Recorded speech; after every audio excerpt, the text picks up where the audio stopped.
کتنی عورتیں ہیں بچہ پیدا ہوا فوراً لے جاتے ہیں کسی بیوقوف نالائق کے پاس، وہ آ کے کچھ بھی ہاتھ میں ڈوری باندھ دیا، کتنا اطمینان ہو جاتا، اب میرے بچے کو کوئی بیماری نہیں آئے گی، میرے بچے کی عمر دراز ہو جائے گی۔ عقیدے کا بگاڑ عورتوں کے اندر سب سے زیادہ ہے۔ نان مسلم ہے تو اس سے کہتا ہے میں تجھ سے شادی شرط پر کروں گا، تو بھی میرے دین پر آ جا، تو بھی ہندو بن جاتی، شادی کی خوشی میں جہنم کو بھول جاتی۔ بہت ساری عورتیں بھی ایسے، مرد بھی ایسے خالی فرض پڑھ لیتے، بولے صاحب یہ ضروری کتنی رکعت حضرت؟ 17 رکعت ایک دن میں۔ اچھا میں چھوڑوں گا نہیں، ارے سنت جی نہیں، وہ ہوتا نہیں۔ نعوذ باللہ، کیسا نالائق انسان ہے۔ جب کھڑے ہو جائیں گے، جب قیامت میں جھکنا چاہیں گے، سجدہ کرنا چاہیں گے، نہیں ہو سکتا، اتنی مشکل ہو جائے گی۔ نماز کی پابندی کرو، سنت اور نفل کی بھی پابندی کرو۔ لڑکیاں رہتی نا بلاؤز پہنتی، کمر پولی کھلی رہتی، ہاتھ یہاں تک پہنتی ہے، پورا ہاتھ کھلا رہتا، نعوذ باللہ، تمہاری نماز نہیں ہوتی۔ MSLI TV، رہنمائی بدلتی دنیا کے لیے۔ السلام علیکم ورحمۃ اللہ وبرکاتہ۔ الحمدللہ وکفیٰ وسلام علی عبادہ الذین اصطفیٰ، اما بعد۔ یقول سبحانہ وتعالیٰ فی محکم تنزیلہ ومن یعمل من الصالحات من ذکر او انثیٰ۔ وقت صرف 15 منٹ ہے، سلام کلام میں 15 منٹ گزر جاتے۔ دوسری بات یہ کہی گئی کہ عورتوں کو کچھ نصیحت کریں۔ اب عورتوں کو معلوم تھا کیا ان کو نصیحت کرنے والی ہے، اس لیے جلدی نکل کر چلے گئیں، پتہ نہیں کیا بولیں گے، ہمارا جو ہے سب کچھ نقصان ہو جائے گا، اللہ کو معلوم۔ لہٰذا 15 منٹ میں 15 باتیں تو بولنے کی گنجائش ہے، اس سے زیادہ تفصیل سے بولنے کی گنجائش نہیں ہے۔ عورتوں کے اندر، مسلمان عورتوں کے اندر جو خرابیاں پائی جاتی ہیں، اس میں سب سے بڑی خرابی ہے عقیدے کی۔ عقیدہ خراب، عورتیں بہت جلدی گمراہ ہو جاتی ہیں۔ ایک تو یہ ہے شادی ہوئی تو فوراً فکر ہوتی ہے کہ میرا شوہر طلاق دے دے گا کیا، مجھے چھوڑ دے گا کیا، جا کے کسی کا ہاتھ بتائیں گے، کسی کا پاؤں بتائیں گے، کسی کو آنکھ بتائیں گے کہ دیکھو میرا کہتے بھی ہے کیا، نہیں تمہارا ہے شوہر، انہیں 1 مہینے میں طلاق دے کے چلے جاتا۔ ارے انہیں جھوٹ بولا، بچے نہیں ہوئے فوراً درگاہ کو جائیں گے، بڑے درگاہ، وہاں جا کر مانگیں گے، اولاد مل جائے گی، نعوذ باللہ۔ کتنی گمراہیاں عورتوں کے اندر ہیں، بے حساب گمراہیاں ہیں۔ تو عقیدے کی گمراہی عورتوں میں زیادہ ہے، لہٰذا عورتوں کو سب سے پہلے توبہ کرنا چاہیے شرک سے، غلط عقیدے سے، اور اللہ پر پورا بھروسہ توکل رکھنا چاہیے، جب چل کر عورتوں کی یہ سب ہوگی۔ اور پھر بہت ساری عورتیں رہتی ہیں تعویذ گنڈے، کبھی گلے میں رہے گا، کبھی ہاتھ میں رہے گا، کبھی پیٹ میں رہے گا، کبھی کمر میں رہے گا۔ یہ مرد لوگ بھی کرتے ہیں، لیکن عورتیں بہت زیادہ کرتی ہیں۔ کتنی عورتیں ہیں بچہ پیدا ہوا فوراً لے جاتے ہیں کسی بیوقوف نالائق کے پاس، وہ آ کے کچھ بھی ہاتھ میں ڈوری باندھ دیا، کتنا اطمینان ہو جاتا، اب میرے بچے کو کوئی بیماری نہیں آئے گی، میرے بچے کی عمر دراز ہو جائے گی۔ عقیدے کا بگاڑ عورتوں کے اندر سب سے زیادہ ہے، اس لیے میں اس کو بھی بولتا ہوں۔ اور ایک بات، فتنہ ارتداد، ہماری کتنی مسلمان بچیاں اسلام سے پھر جاتی ہیں، اسلام کو چھوڑ دیتی ہیں۔ ایمان اگر مضبوط ہوگا تو پہاڑ جیسا ایمان ہوگا تو کوئی کچھ نہیں کر سکتا، لیکن شروع سے ہی ان کے ماں باپ نے ایمانی تربیت نہیں کی، سمجھائی نہیں، بولے نہیں، بتائی نہیں، اس لیے کالج میں، اسکول میں پڑھنے والی بچیاں ہمیشہ تلاش کرتی رہتی ہے اپنے عاشق کو، اپنے لور کو تلاش کرتے رہتی ہیں. کبھی وہ تلاش کرے گا، کبھی یہ تلاش کرے گی، اور وہیں سے دونوں کی دوستی ہو جائے گی. اگر وہ مسلمان ہے اور یہ مسلمان لڑکی بھی ہے، یہ عشق کی شادی ہو جاتی ہے. اور اگر وہ نان مسلم ہے تو اس سے کہتا ہے میں تجھ سے شادی اس شرط پر کروں گا، تو بھی میرے دین پر آ جا، تو بھی ہندو بن جاتی. شادی کی خوشی میں جہنم کو بھول جاتی، شادی کی خوشی میں دین کو بھول جاتی، سب کچھ کرتی. یہ فتنہ بھی آج کل لڑکیوں کے اندر بہت زیادہ ہے، لہٰذا اس کی بھی ہم کو فکر کرنی چاہیے. ماؤں کو اپنے بچوں کی فکر کرنی چاہیے، اس کا خیال کریں. نماز کی پابندی نہیں، عورتیں جو نماز کی پابندی بہت کم کرتی ہیں. اذان ہو جائے گی، ابھی بہت وقت ہے. عورتوں کے لیے اذان سن کے نماز پڑھنا ضروری نہیں. اذان دی جاتی ہے مسجد میں آنے کے لیے. عورتیں تھوڑی مسجد کو آتی ہیں، کبھی آ سکتی ہیں، جائز ہے، لیکن وہ اپنے گھر میں نماز پڑھتی. اللہ نے ان کو کتنی سہولت رکھی ہے. نماز کا وقت ہوا 12:10 پر ظہر کے نماز کا وقت ہے، آپ پڑھ سکتے ہیں نا. 2 رکعت 4 رکعت ظہر سے پہلے سنت پڑھ لیے، فرض پڑھ لیے، 2 رکعت سنت پڑھ لیے، آدھے گھنٹے میں سب کام آپ کا ختم. کتنی بڑی نیکی آپ کو حاصل ہوئی، اور کتنا بڑا جو آپ کے لیے اعزاز مل گیا اللہ کی طرف سے. اللہ کے رسول کو جب کوئی پریشانی آتی، اذا حزبہ امر صلی، اللہ کے رسول کو کوئی بھی پریشانی آتی فوراً اللہ کے رسول صلی اللہ علیہ وسلم نماز کا خیال کرتے. نفل نماز کوئی بھی نماز ہو اس کا خیال کرتے تھے. اس کا خیال کریں. نوافل اور سنتوں کی پابندی، بہت ساری عورتیں بھی ایسے، مرد بھی ایسے خالی فرض پڑھ لیتے. بولے صاحب یہ ضروری کتنی رکعت حضرت؟ 17 رکعت ایک دن. اچھا میں چھوڑوں گا نہیں. ارے سنت جی نہیں، وہ ہوتا نہیں. نعوذ باللہ، کیسا نالائق انسان ہے. جب کھڑے ہو جائیں گے، جب قیامت میں جھکنا چاہیں گے، سجدہ کرنا چاہیں گے، نہیں ہو سکتا، اتنی مشکل ہو جائے گی. نماز کی پابندی کرو، سنت اور نفل کی بھی پابندی کرو.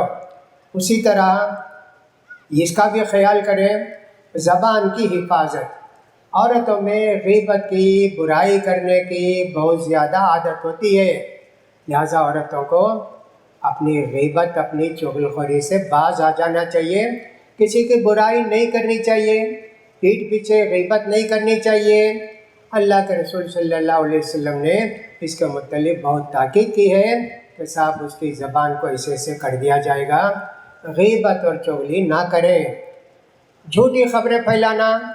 فوراً معلوم ہوا آپ کے گھر کی بیٹی کو کوئی رشتہ آیا، پسند نہیں کرے، دوسری جگہ گئے، فوراً بولیں گے ارے انہیں بہت خراب، انہیں ہماری بیٹی کو مانگا، ہم لوگ دیے نہیں، ہمیں معلوم ہوا انہیں کیا بھی کام بھی کرتا نہیں، انہیں چور، انہیں ڈاکو، انہیں فلان.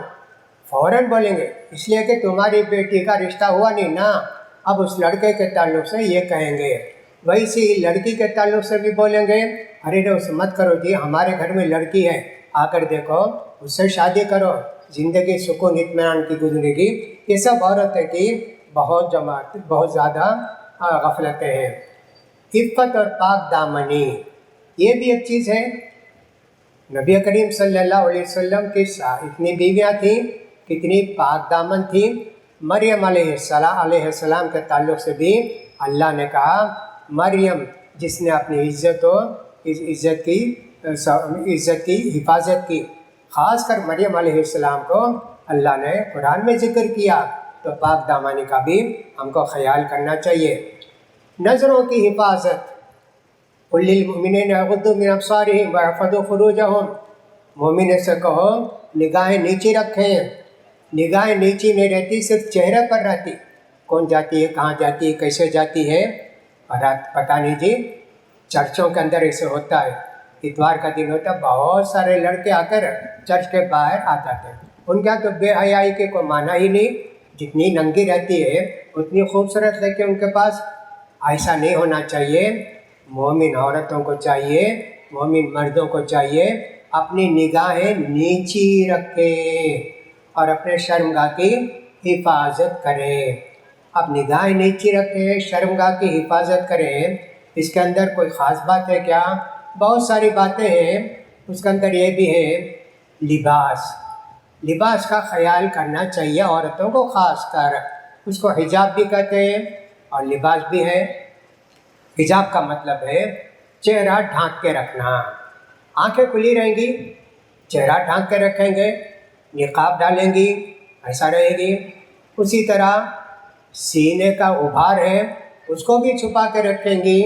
یہ اللہ نے ہم کو گویا حکم دیا کہ سب وَلْيَضْرِبْنَ بِخُمُرِهِنَّ عَلَىٰ جُيُوبِهِنَّ، اپنی اوڑھنی کو سینے پر ڈال کر رکھیں. چہرہ بھی چھپانا ہے اور یہ بھی چھپانا ہے. اب چھپانے کس سے چھپانا ہے؟ جو ہمارے محرم ہیں، جیسے بھائی ہے یا ایک ایسا چچا ہے، ماموں ہے، والد ہے، اس طرح کے لوگ ہیں، ان کا ایک حجاب ہوتا ہے. اگر ہاتھ کھلے رہے کوئی بات نہیں، ہاتھ کھلا رہے کوئی بات نہیں، پاؤں کھلا رہے کوئی بات نہیں. لیکن جو نان محرم ہوتے ہیں جس سے ہماری شادی ہو سکتی ہے، اس کے لیے سر سے لے کر پیر تک عورت کو اپنا جسم چھپانا ہے. یہ عورتیں خیال نہیں کرتی. خاص کر ہم نے دیکھا تمل ناڈو میں، آندھرا میں، کرناٹکا میں بہت ساری نان مسلم عورتیں، لڑکیاں رہتی نا، بلوز پہنتی، کمر پولی کھلی رہتی، کمر پولی کھلی رہتی، ہاتھ یہاں تک پہنتی ہے، پورا ہاتھ کھلا رہتا. نعوذ باللہ. تمہاری نماز نہیں ہوتی. اللہ رسول کے سامنے تم انتہائی بدترین عورت ہو جو دوسروں کو دعوت دیتی ہو کہ صاحب میری کمر دیکھو، میرا ہاتھ دیکھو، میرا فلاں دیکھو.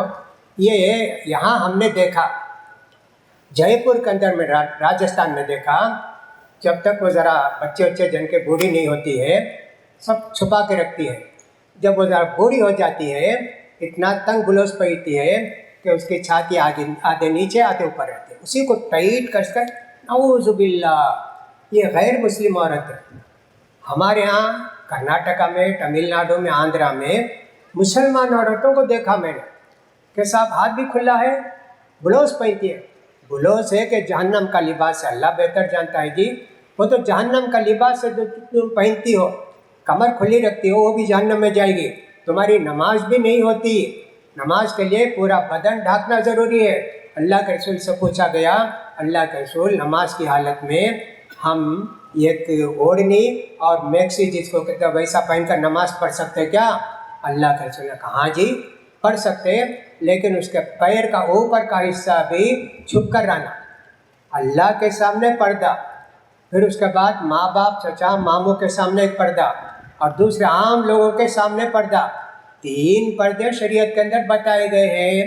لہٰذا میری مائیں بہنیں جنہوں نے غلط لباس پہن کے رکھا ہے، توبہ کرنا چاہیے.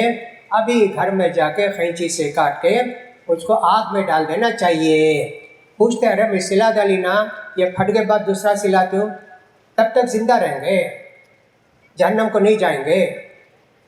کتنا برا ہے، معلوم ہی نہیں لوگوں کو، مردوں کو بھی معلوم نہیں.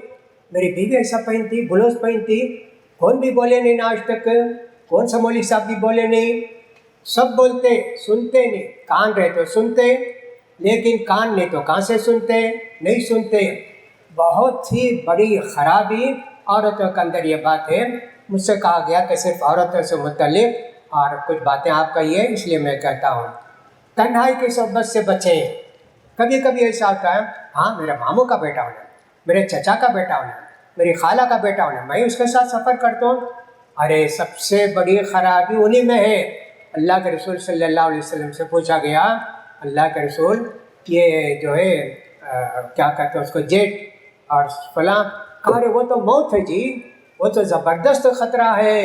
نہیں جی، ان کے ساتھ کبھی نہیں رہنا ہے، پردہ کرنا ہے، چھپنا ہے، بات بھی نہیں کرنا ہے ان سے شادی جائز ہے نا. چچا کے لڑکے سے، ماموں کے لڑکے سے، خالہ کے لڑکے سے جائز ہے نا. ہرگز بات بھی نہیں کرنا ان سے، جائز بات رہی تو بھی نہیں کرنا. اتنا خیال کرنا. یہ پردہ ہے عورتوں کا اور یہ حکم ہے عورتوں کا کہ تم کو شریعت کی زندگی ایسے گزارنی ہے. لہٰذا میری بہنوں سے درخواست ہے، حضرت عبداللہ بن عمرو بن عاص ایک مرتبہ اللہ کے رسول صلی اللہ علیہ وسلم کے پاس گیر ہوا کپڑا پہن کر آئے. اللہ کے رسول دیکھ کر بولے تیری اماں پہنائی کیا ہے؟ تیری اماں پہنائی کیا؟ دیکھے اللہ کے رسول غصہ گیا، فوراً گئے چولہے میں ڈال کے جلا دی. چولہے میں ڈال کے ویسے میں آپ سے کہتا ہوں یہ انتظار مت کرو، یہ بلیز پھٹ گیا تو میں پڑا. یہ درزی ہے، وہ اگر لڑکی جا کر کہتے میرا بلوز سی کے دو، نہیں سینا جی، حرام ہے. ناجائز کام میں مدد بھی نہیں کرنا. تم جو لڑکوں کا کرتے ہیں ٹھیک ہے، لڑکیوں کا کوئی بلوز ولوز سیتا ہے حرام ہے، وہ کاروبار بھی حرام ہے، اس کی کمائی بھی حرام ہے. اس کی خبر رکھو. اور اسی طرح شوہر کی نافرمانی اس کا بھی خیال کرو. اللہ کے رسول صلی اللہ علیہ وسلم نے فرمایا جو عورت کے 5 وقت کی نماز پڑھ لیتی ہے، رمضان کا روزہ رکھتی ہے اور اپنی عزت کی حفاظت کرتی ہے، اپنے شوہر کی نیک کاموں میں مدد کرتی ہے، اطاعت کرتی ہے، اس کے لیے جنت ہے. اللہ تعالیٰ جنت کے سارے دروازے اس کے لیے کھول دے گا. یہ ہمارے نبی نے فرمایا. یہ چند باتیں تھیں جو 2-3 گھنٹے میں نہیں تو 1 گھنٹے میں کم سے کم بول سکتے تھے، مگر معلوم ہوا کہ 15 ہی منٹ وقت ہے تو میں انہی باتوں پر ختم کرتا ہوں. اب یہاں بہت سارے لوگ آئے. دیکھیے یہ جلسہ آپ لوگوں کا ہے. ہر آدمی کو یہ سوچنا چاہیے میں جلسے میں کیا خدمت کیا، کرسی اٹھا کر رکھا کیا، پانی پلایا کیا، یہ سوچنا چاہیے. یہ نہیں سوچنا چاہیے کون لا کے مجھے پانی دے گا، میں وہاں جا کر پینا کیا. یہ جلسہ آپ کا ہے جی. ہر آدمی یہ سوچے میں جلسے میں کیا کام کیا، ہر عورت یہ سوچے میں جلسے میں کیا کام کری. جلسہ میرا ہے نا، اللہ ثواب دے گا نا. کسی کو لے جا کے کرسی رکھی، اللہ اس کا ثواب دے گا. تو یہ جلسہ آپ کا ہے، اس کا خیال کیجیے. اللہ سے دعا ہے کہ اللہ تعالیٰ اس جلسے کے منتظمین کو بہترین بدلہ دے. جو مسجد زیر تکمیل ہے اللہ تعالیٰ اس کی تکمیل کی کوئی صورت پیدا کر دے اور اللہ تعالیٰ سب کی کمائیوں میں برکت دے. ہماری ماؤں کو، بہنوں کو، ہماری بیٹیوں کو اللہ تعالیٰ اسلامی تعلیمات پر عمل کرنے کی توفیق نصیب فرمائے. جو غلطیاں ہو گئی ہیں اللہ ان سب کو معاف کرے. وآخر دعوانا الحمدللہ رب العالمین. والسلام علیکم ورحمۃ اللہ وبرکاتہ.